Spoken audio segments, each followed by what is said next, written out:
Olá, meus irmãos, um bom dia para vocês. Embora eu esteja gravando esse vídeo à noite, ele vai ser passado apenas de manhã. E eu quero cumprimentá-los e dizer que essa não é uma situação em que eu esperava voltar para a escola dominical, para a ministração das aulas. Já há um bom tempo eu tenho trabalhado aí com vocês na escola bíblica, mas por conta aí do final do ano nós ficamos afastados um pouco também. Também não esperava voltar no momento em que nós estamos vivendo uma crise. A quarentena que nos foi imposta e que é necessária para manter a saúde de todos, ela impede que nós estejamos todos juntos aí na igreja, tiremos as nossas dúvidas durante a aula, participemos. Então esta vai ser uma aula um pouco mais expositiva. Quero convidá-los a fazer a leitura da revista, dos versículos, e a meditar comigo um pouco a respeito da lição número 3, que é essa que nós faremos hoje. Então, vamos dar início à nossa aula da escola dominical um formato um pouco diferente no dia de hoje. Vamos lá. Como todos vocês sabem, nós iniciamos uma nova revista e nas duas primeiras lições, o pastor esteve à frente da classe.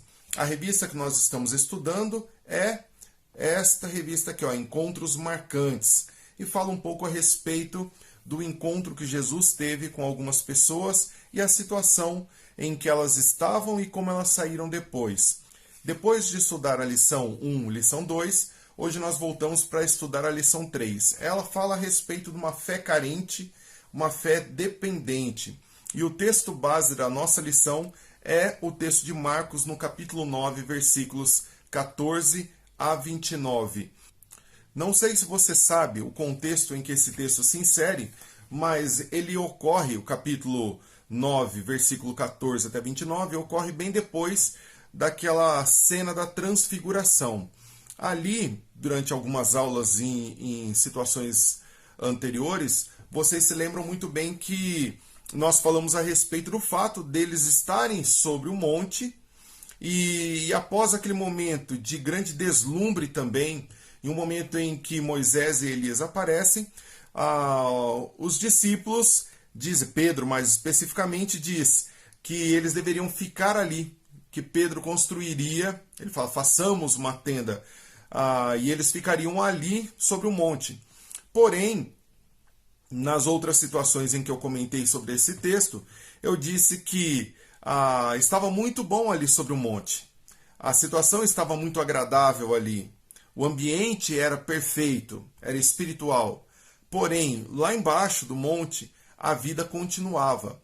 Então, eu quero, junto com você, pensar no seguinte. Muitas vezes, a nossa vida ela passa por altos e baixos. E os discípulos estavam num momento sublime ali. Porém, Jesus os chama para que voltem à vida real, aquela na qual as pessoas passam por necessidades. E nós estamos passando por um momento difícil agora. Um momento em que muitos vivem a incerteza em relação ao emprego, aqueles que têm os seus negócios viverão uma incerteza em relação a como este ano se dará. Eu, como professor, não tenho ideia de como é que esse ano letivo continuará, e isso acaba trazendo um pouquinho de incerteza ao nosso coração. Porém, se a nossa vida ela é feita de altos e baixos, nós sabemos que Jesus está conosco em todos esses momentos. Abra sua Bíblia no texto base da lição, capítulo 9, versículo 14 a 29. Eu poderia muito bem pedir para que os irmãos lessem esse texto em suas casas, porém eu farei a leitura junto com vocês aqui. O texto de Marcos, no capítulo 9, versículos de 14 até 29, diz o seguinte: Quando eles se aproximaram dos discípulos, viram numerosa multidão ao redor e que os escribas discutiam com eles. E logo toda a multidão, ao ver Jesus, tomada de surpresa, correu para ele e o saudava. Então ele interpelou os escribas: Que é que discutíeis com eles? E um dentre a multidão respondeu: Mestre, trouxe-te o meu filho, possesso de um espírito mudo. E este, onde quer que o apanha, lança-o por terra, e ele espuma, rilha os dentes e vai definhando. Roguei a teus discípulos que o expelissem, e eles não puderam. Então Jesus lhes disse: Ó geração incrédula, até quando estarei convosco? Até quando sofrerei? Trazei-mo. E trouxeram-lhe. Quando ele viu a Jesus, o espírito imediatamente o agitou com violência, e caindo ele por terra, revolvia-se espumando. Perguntou Jesus ao pai do menino: Há quanto tempo isto lhe sucede? Desde a infância, respondeu. E muitas vezes o tem lançado no fogo e na água, para o matar. Mas, se tu podes alguma coisa, tem compaixão de nós e ajuda-nos. Ao que lhe respondeu Jesus: Se podes, tudo é possível ao que crê. E imediatamente o pai do menino exclamou, com lágrimas: Eu creio, ajuda-me na minha falta de fé. Vendo Jesus que a multidão concorria, repreendeu o espírito imundo, dizendo: Espírito mudo e surdo, eu te ordeno, sai deste jovem e nunca mais tornes a ele. E ele, clamando e agitando muito, saiu, deixando como se estivesse morto, a ponto de muitos dizerem: morreu. Mas Jesus, tomando-o pela mão, o ergueu e ele se levantou. Quando entrou na casa, os seus discípulos lhe perguntaram em particular: Por que não podemos nós expulsá-lo? E Jesus respondeu: Esta casta não pode sair senão por meio de oração e jejum. Vamos à lição, então. Meus irmãos, a introdução da lição nos chama a atenção para um aspecto muito importante da nossa sociedade, para o qual se dá muita importância. As pessoas hoje estão vivendo sob o estigma do sucesso. Quando olhamos o Facebook ou entramos em redes sociais, o que vemos são pessoas sempre mostrando, exibindo situações em que elas tiveram sucesso. E é estranho percebermos que as pessoas estão cada vez mais vivendo por suas próprias forças e sendo movidos por elas. E a fé tem sido deixada de lado. A introdução da nossa lição diz que é possível que hoje existam crentes e que professam a fé cristã, e que são pessoas que realmente tiveram um encontro real com Jesus, mas essas pessoas sequer elevam uma palavra de oração a Cristo. Nos momentos de dificuldade, elas procuram alternativas que possibilitam resolver aqueles problemas, mas sequer elevam a Deus um pensamento. Suas vidas estão muito mais na força do próprio braço do que na fé que eles têm em Cristo. E nós somos convidados hoje a vivermos de forma semelhante aos reformadores, somente a fé.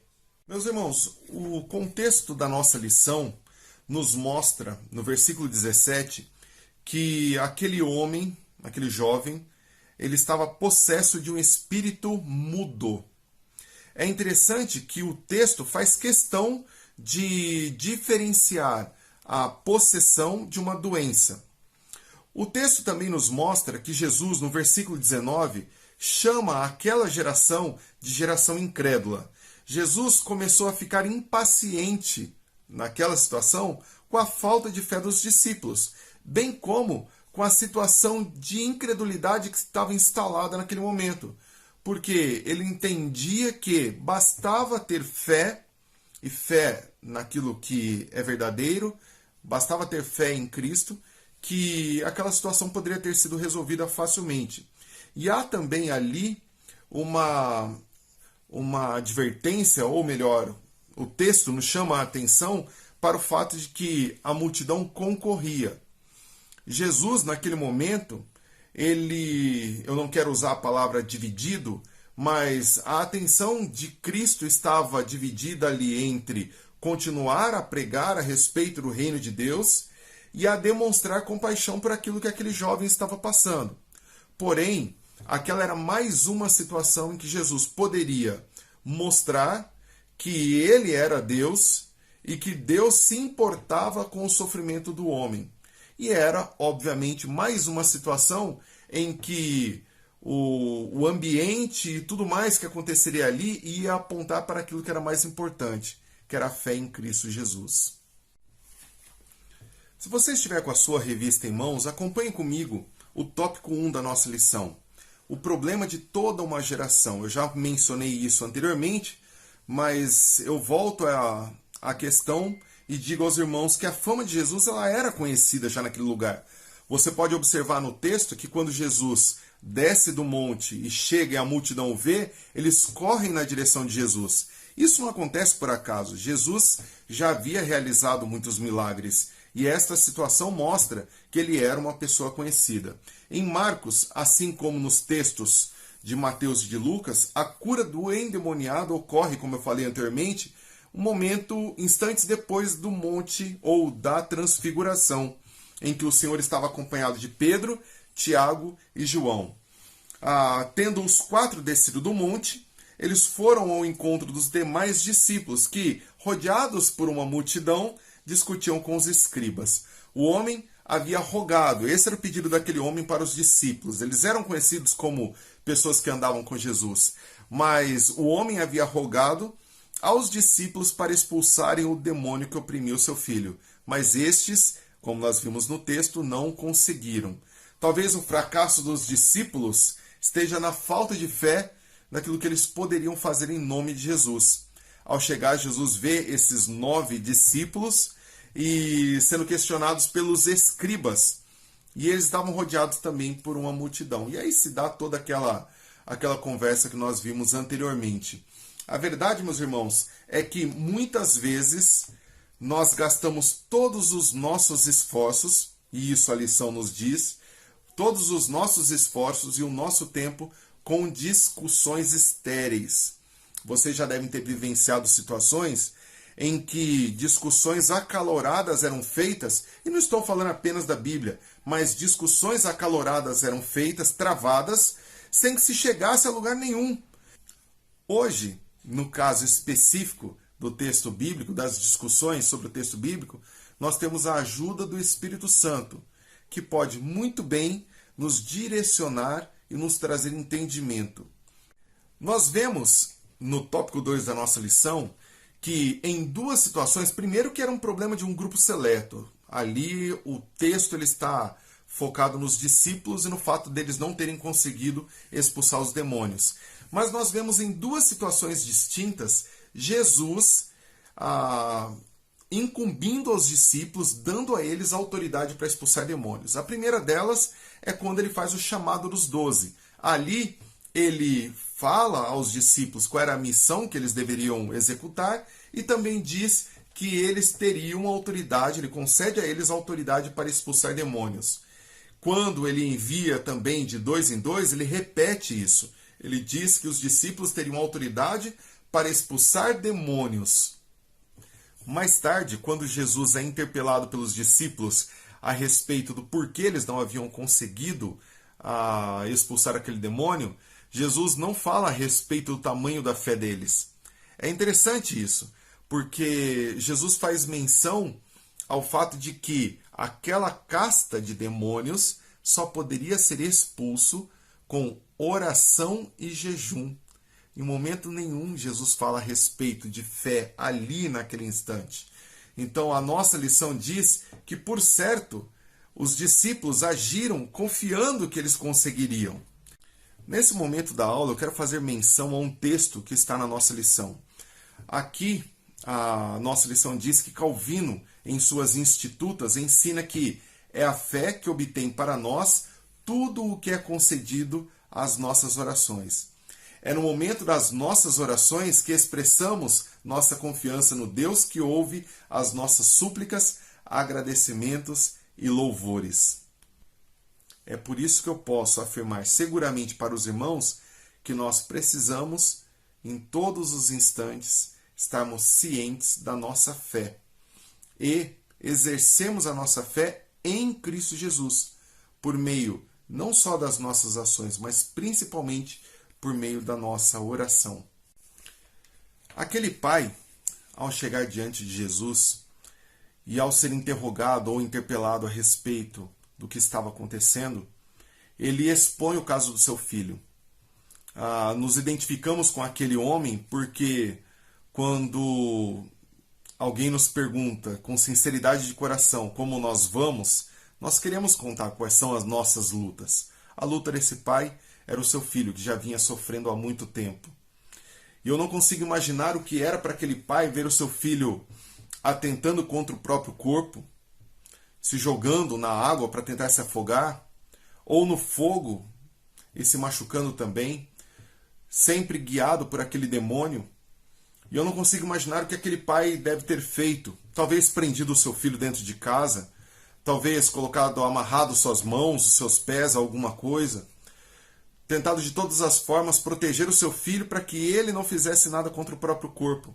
Aquele pai, no fundo, tinha esperança de que um dia aquele filho poderia ser liberto. Pai nenhum desiste do seu filho.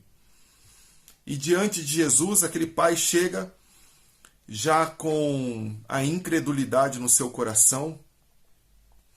A multidão, vendo o que havia acontecido, e diante do fracasso dos discípulos, também não cria que algo poderia acontecer. Nós vemos que o ambiente em que eles estavam estava envolto na falta de fé. E me vem à cabeça uma outra situação também, quando Jesus, também a pedido de um pai, ele vai até uma casa, porque a filha daquele homem já havia morrido, e o que me vem à cabeça é que Jesus manda que todos saíssem daquele lugar. Ele não precisava de pessoas que não acreditassem que aquilo seria possível. Quando todos aqueles que estavam ali já lamentando a morte e certos de que nada de novo aconteceria, Jesus toma aquela criança pela mão e manda que ela se levante e pede para que deem comida a ela. Jesus nos apresenta uma situação em que um homem que tinha pouca fé, ou quase nenhuma fé mais no que poderia acontecer, diante dos fracassos que haviam recentemente ocorrido, Jesus mostra que quando nós colocamos a nossa fé nele, quando a nossa fé está firmada em Cristo, que tem todo o poder para fazer aquilo, nós vemos que um milagre pode acontecer. E eu quero te convidar nesta manhã a também colocar a sua fé em Cristo Jesus e a também confiar que Ele pode resolver todos os problemas. No domingo passado, quando eu via o pastor pregando, falando a respeito dos encontros marcantes, que é o título da nossa lição, eu me lembrei que em muitas situações as pessoas encontraram com Jesus e ninguém saiu da mesma forma de um encontro com Jesus. Todos foram transformados de alguma forma. E é essa transformação que eu quero viver todas as vezes que eu vou a Cristo em oração. É essa transformação que eu quero que os irmãos vivam toda vez que, diante das suas demandas consideradas impossíveis pelo mundo, ao levar essas demandas a Jesus, vocês também vivenciem o milagre da transformação. E que Cristo encha o coração de vocês com fé. A nossa lição, ela caminha para o fim, e na conclusão dela, e aí eu estou na própria revista, ela diz assim, que em nossa caminhada cristã, muitas vezes confundimos o que Deus requer de nós. O pai do jovem possesso percebeu que não tinha fé suficiente e clamou a Jesus que fosse auxiliado em sua pequena fé. Ele não pediu apenas para que Jesus curasse o seu filho. Ele queria que a sua fé fosse fortalecida de novo. Ele queria voltar a acreditar que era possível. E nós, tantas vezes, já não acreditamos, já damos como certa a derrota. Mas Cristo nos convida a acreditar nele e acreditar que a vontade soberana dele é que vai se estabelecer. A lição na conclusão continua dizendo: os discípulos, ao questionarem o Senhor sobre os motivos do seu fracasso, foram ensinados que precisavam se dedicar à oração, exercício pelo qual fortaleceriam a sua confiança em Cristo, não em si mesmos. Por certo, aquela multidão testemunhou uma lição prática do que é viver em toda e qualquer circunstância pela fé. Nós estamos acostumados a cantar no louvor da igreja: eu vou seguir com fé. Mas muitas vezes as palavras saem da nossa boca, mas no nosso coração isso não acontece. Então que você, nesta manhã, por meio da lição número 3, por meio do texto e dessa história tão marcante, tão impactante de um encontro, por meio do encontro de um homem com o seu filho possesso diante de Jesus, você também possa ter a sua fé fortalecida. E eu quero convidar você a orar mais, a colocar a sua confiança mais em Cristo e viver dia a dia por fé. Fique com Deus, meu irmão, e no domingo que vem nós estaremos novamente juntos na lição número 4. Convido você a fazer as leituras diárias dessa lição para que no domingo que vem você possa participar também. E se você tiver alguma consideração a fazer, alguma opinião, tiver algum comentário a respeito desse nosso tempo de meditação sobre a palavra, deixe nos comentários desse vídeo, ou então, quando nós voltarmos à nossa rotina normal de cultos e de aula de escola bíblica, nós podemos voltar a essa lição e você faz os seus comentários também. Um abraço, fique com Deus.